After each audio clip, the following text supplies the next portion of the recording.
So welcome back to part deuce of Manson Making a Cult Follower.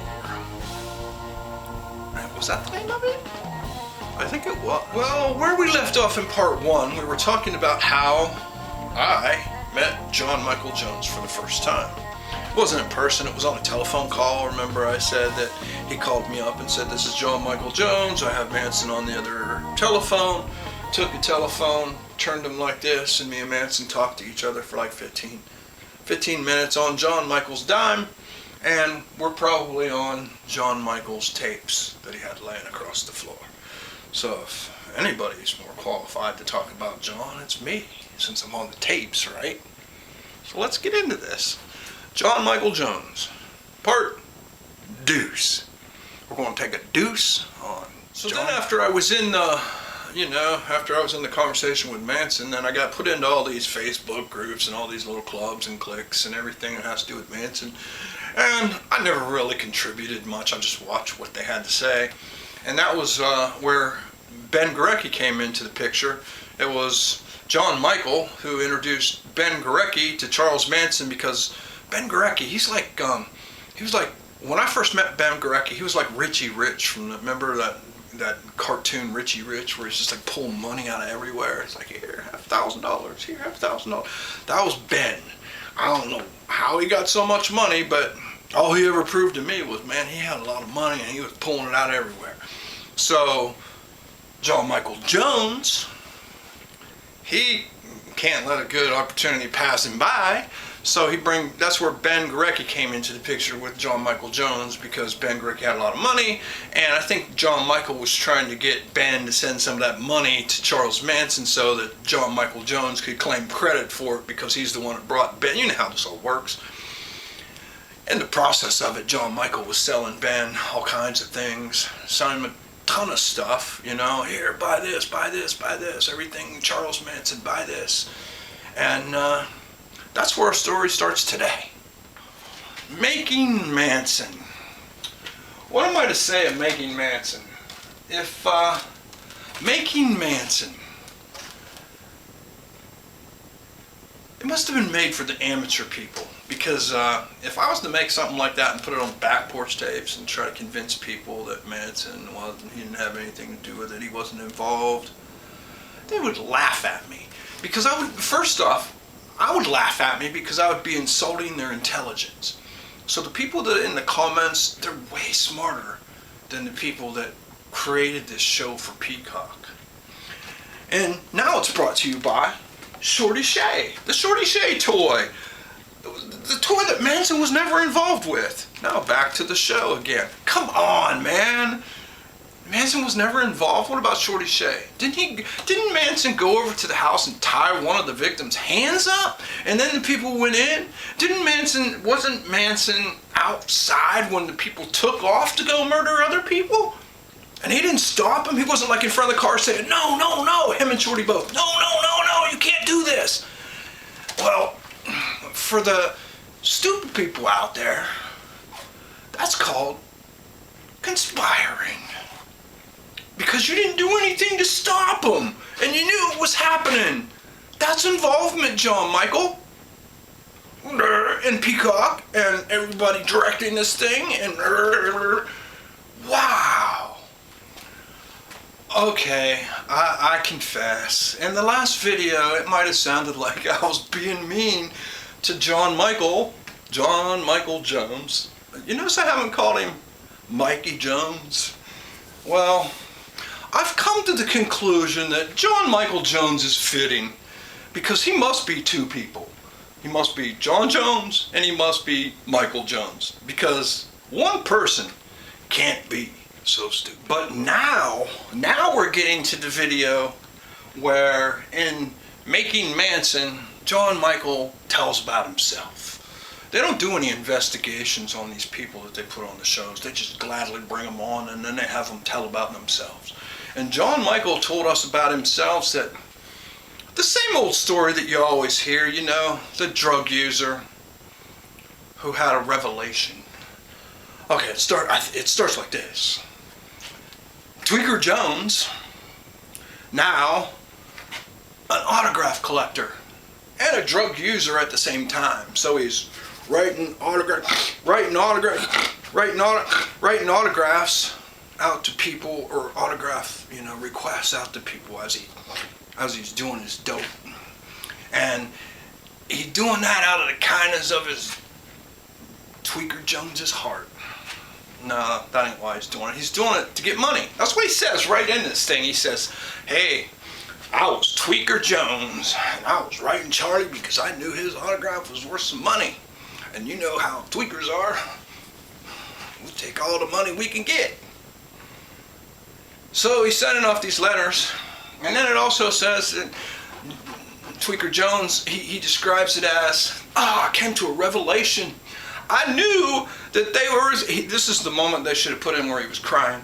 It would have been a perfect moment to cry, Tweeker Jones.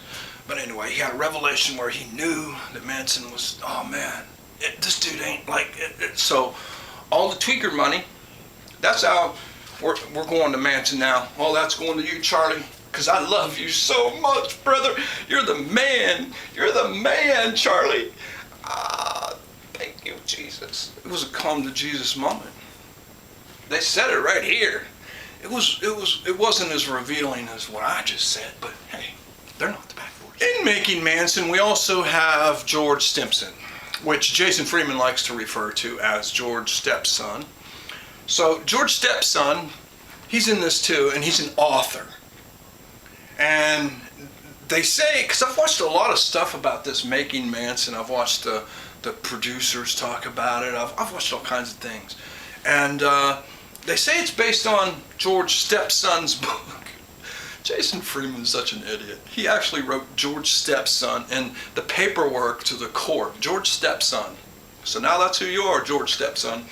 You're the red-headed stepson in this thing, though, because John Michael comes out and says, he knew Manson better than anybody did. But George Stepson, he lives with a Manson family person. He lives with Sandra Good. He visited Charles Manson hundreds worth of hours talking to him, but yet George Stepson's the red-headed stepson. He's the cuck over in the corner because John Michael's, he's the one that knows Manson more. This is ridiculous. I'm telling you, it's amateur hour.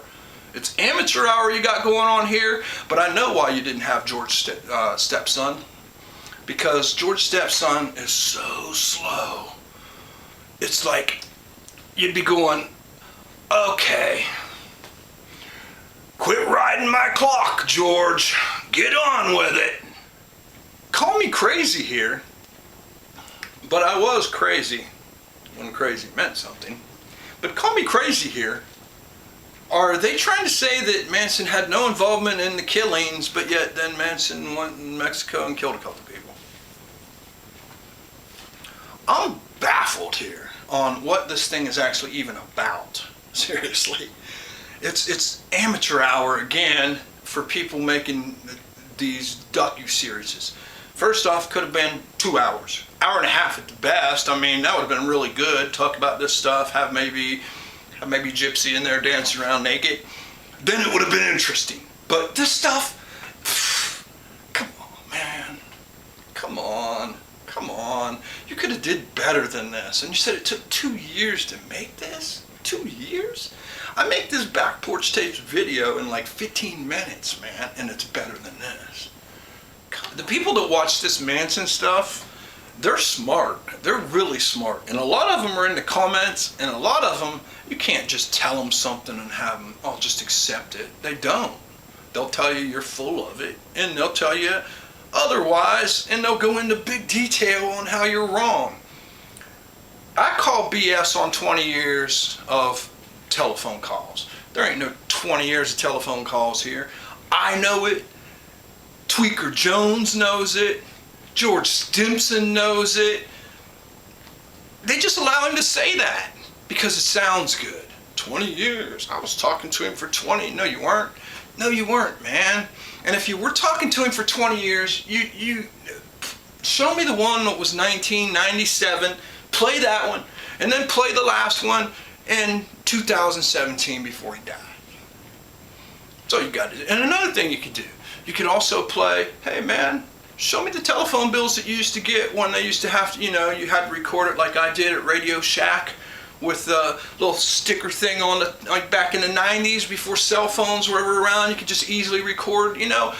Show me your telephone bill, because Manson used to have to call collect back then, and every collect call, you always got it on telephone bill. And even if it wasn't my telephone, somebody would always hand me that bill to say, hey man, you're paying this collect call, because it was like $20. So somewhere along the line, since it says Corcoran on there, and that was Charles Manson's, and you're so in love with him, you probably saved it. So just show me a telephone bill and I'll believe it.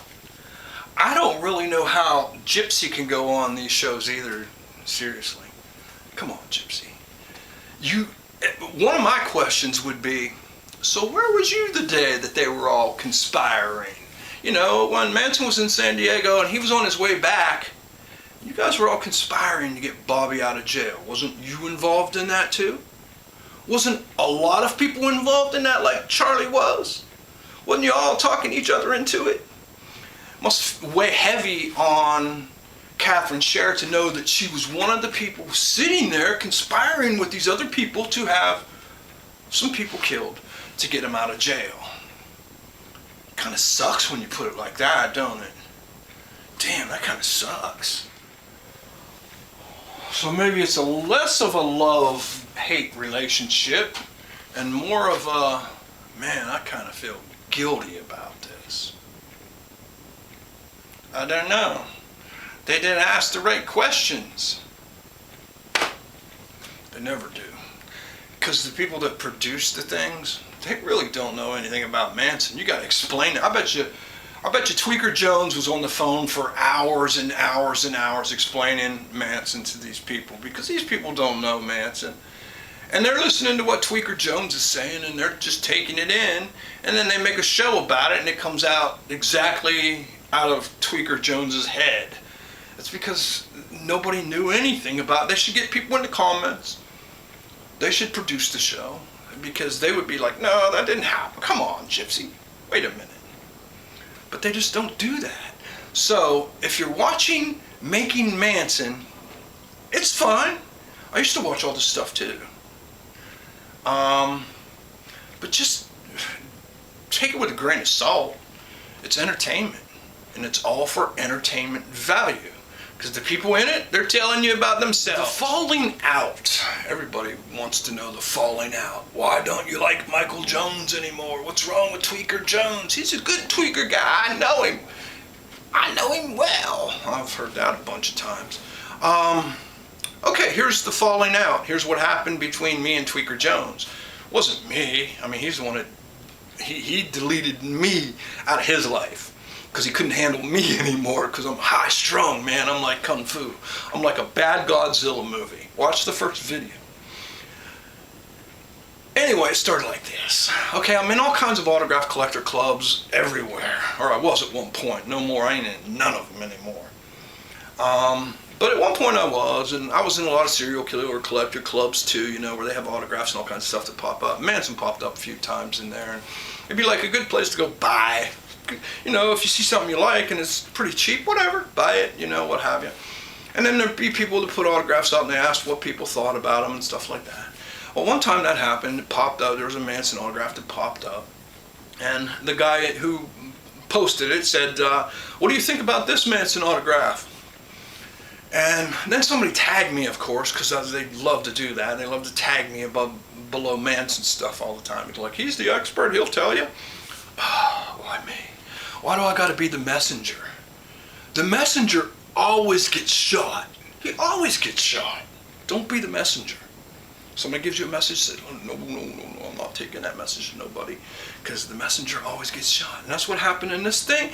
I looked at that autograph and I'm like, no, I wouldn't buy it. Stay away from that thing. That thing's a forgery. Well, the dude that made the post, he wasn't looking to buy it. He already owned it, and he was now pretty mad.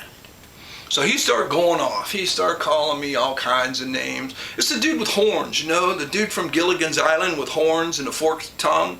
You know, the dude that tries to be scary but ain't. He's about like this, probably this tall. I never met him in person. He's probably about this tall. Going off on me, man, telling me I don't know nothing about Manson. He knows Manson for, again, 20 years. Everybody knows him for 20 years.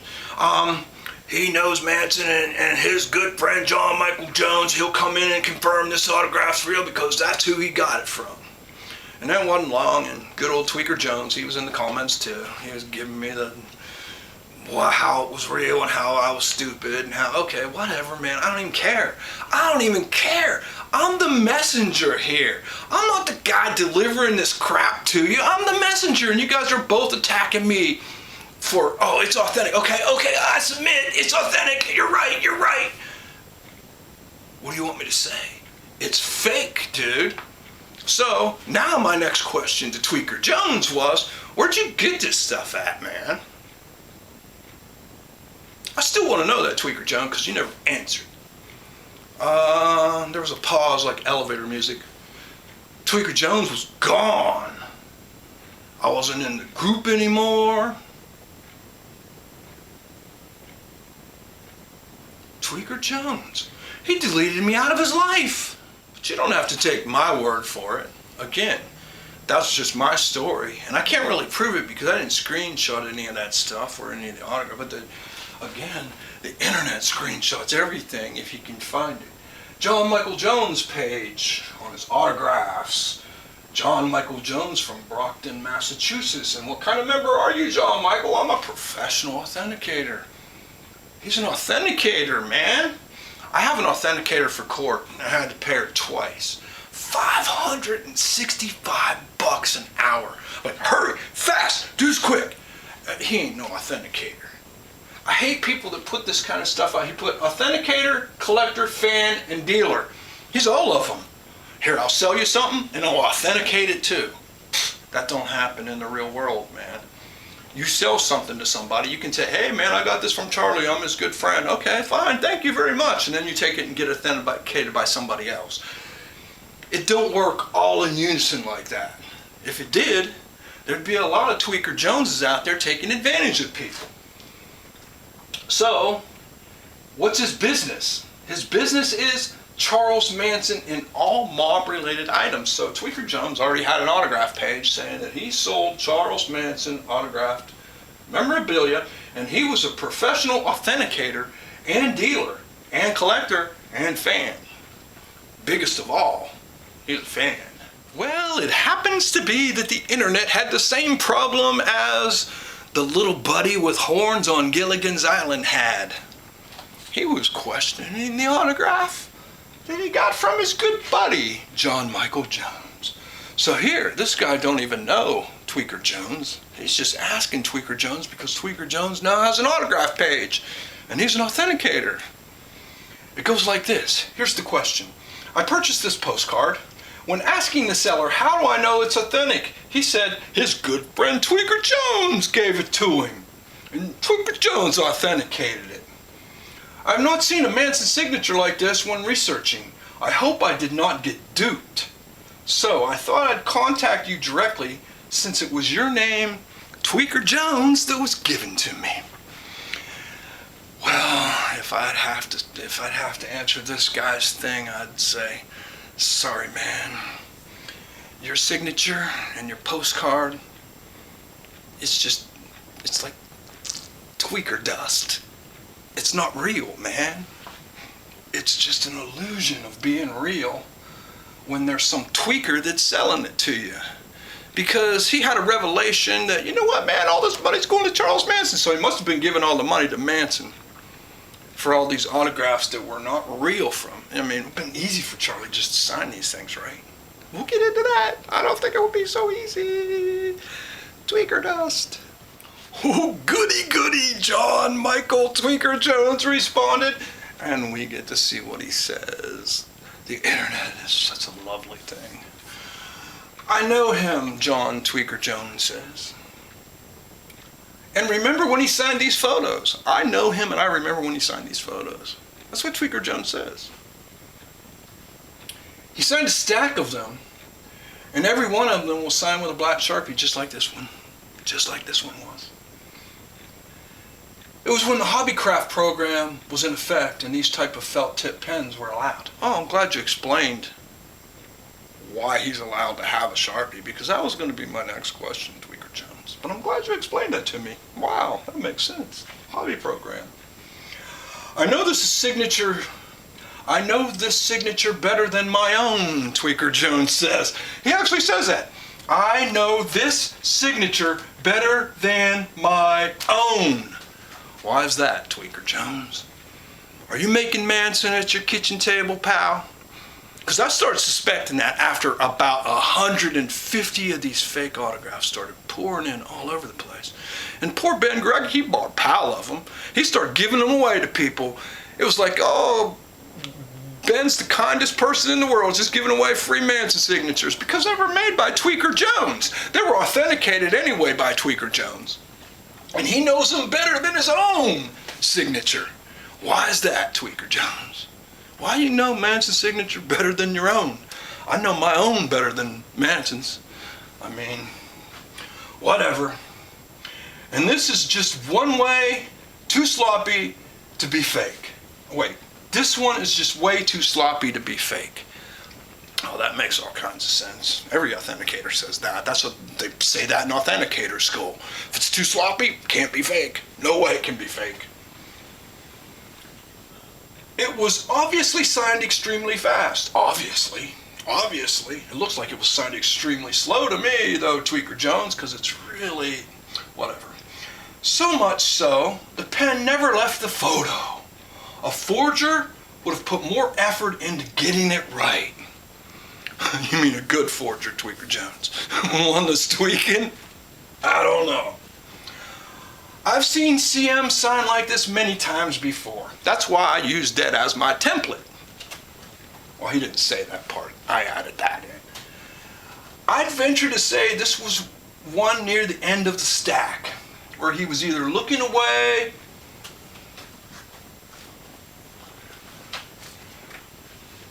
as he signed it, or getting tired of signing.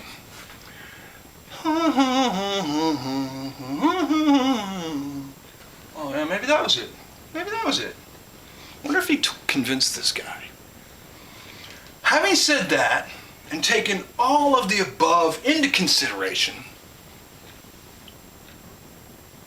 IMHO, it's legit. But, big but, all capital letters, but, I can definitely see where we could second guess it and be reluctant to buy it. Yeah, why you put that down there? Why you put that? Subconsciously, he's telling a lot of things about himself as he's trying to explain this thing away.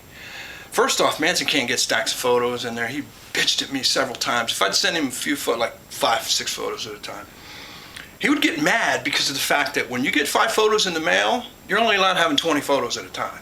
So when you get 5 photos in the mail, 5 of your photos got to go. They got to go. I don't care where they go, in the trash, wherever, but they got to go if that's the way you're replacing things. And a lot of times, Manson just refused the pictures. He won't even want them because he won't want to replace the ones that he already has. So he's only allowed having 20 at a time. They did have a hobby program, and they probably did have felt tip markers in there, and it's not obscure for Manson to have felt tip markers. It's not like inmates can get a hold of anything. But to sit there and sign a stack of 20 photos with the guards wouldn't go for that. Because at one point, Manson's signature was even illegal to sign his name, which I thought was kind of ridiculous, but it was illegal for Manson to sign his name because he was doing this kind of stuff. He was signing so much stuff for people, but he wasn't signing stacks of photos like this. He was just a lot of fan mail and shit like that, and they were trying to stop all that, so they made his signature illegal. He wouldn't even sign, they'd bring papers to his, for him to sign for things in the prison. He would refuse to sign those because his signature was illegal to do, and he'd screw with them like that. But this stack of photos things, it's really hard for me to comprehend Manson sitting there in the PHU with a stack of photos, signing them. I would say if you got an autograph that's just Manson on something that says Charles Manson, just Charles Manson written on something, have it authenticated. And go have it checked not by me. Don't ask me about it because I'm not doing it. There's too many things out there that are fake. There's a lot of them that are fake, and too many people already have them, and when they already have them, then they want to cry about it after. It's like, no, sorry, man, that's not even real. But again, with autograph collectors in the world of Charles Manson's world, like Tweeker Jones, You can already see the controversy here. I mean, this autograph right here, I can see 5 things that are wrong with that thing. It looks good though, don't it? It looks real good to you. I'm not telling you the 5 things that are wrong with it because authenticators wouldn't tell you that anyway. They wouldn't tell you the clues. But there's 5 different clues in this thing, and they're blatant. That's why even the novice guy can see them, because they stand out like a sore thumb, you know? Signatures are really, even if Manson would sign his name sloppy, you can still tell it was him. It doesn't matter if it's sloppy, it doesn't matter if it's neat, it doesn't matter. There's something that goes along with that autograph that is yours besides just the way it looks after it's done. And there's a lot of them out there on the market that are fake. I'm just saying that. There's a lot of them that are fake. Somebody just showed me one the other day that said Charles Manson on it. It was fake. I don't want to tell them, hey man, this thing's fake, but people keep asking me, hey, what's this look like? I was thinking about buying it. And every time they say that, they've already bought it.